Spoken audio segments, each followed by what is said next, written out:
Hello, my name is Mark Healey. I'm the Incident Commander for the Slocan Lake Complex. I'm here tonight to talk to you about operational update for this complex. So starting with the Nemo fire, we have completed a heavy machinery guard along the Rag Forest Service Road connecting down to Slocan Lake, and that has been completed as of today.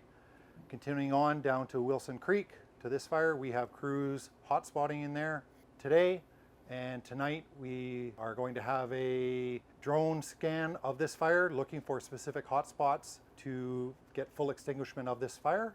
Moving down to Komonko Creek, we have several crews working in this area. Starting in the Red Mountain Road area, we have crews working on both sides of the highway where the fire is encroached on Highway 6 and around structures. They are continuing to work on hot spotting and containing the fire along the established lines. And then as we move progressively south towards Enterprise Creek, the fire gets more active and the crews are continuing to protect structures as well as established guards and lines where feasible. The area is extremely steep, especially on the west side of Highway 6, where the fire is burning upslope of the highway and is creating great challenges for us in that area. However, the fire is continuing to burn south of Enterprise Creek. It is in an area where an old burn occurred approximately 2007, and because of that fire there is less fuel on the ground and this fire is not showing as vigorous fire behavior. However, it is still continuing to burn on those steep slopes and is challenging to put firefighters in a safe location. And as well, we are using helicopters with buckets during the daytime to put water on areas of highest concern and highest priority. Moving down to the Ponderosa FSR fire, we have crews working both north and south along the already established 12-kilometer long machine guard. Our primary focus is heading south into the Lemon Creek drainage off the Ponderosa FSR, working with our community partners, trying to find the best way in which we can contain the fire from going into or across Lemon Creek.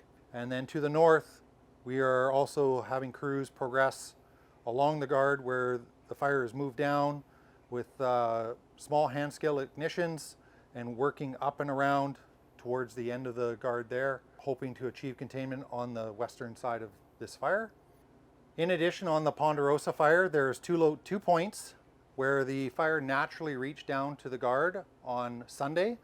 From there, we have been working hard with our crews to stop the fire from crossing the guard. So we've been using small hand ignitions to prevent the fire from trying to cross the guards, and it's been a very effective tool that we've been using and is a tool that we use every day on the fire line for effective firefighting strategies.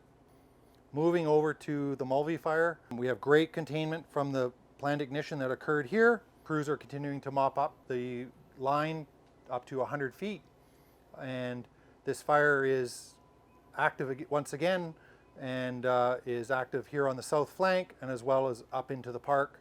There's quite a bit of activity on this fire as well.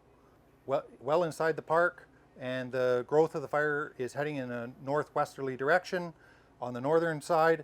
On the southeastern corner where we are currently working, we are seeing some increased activity, and again it is progressing mostly to the northwest under the current weather conditions. Plans for an aerial ignition on the Ponderosa fire could begin as early as tomorrow, given the right weather conditions.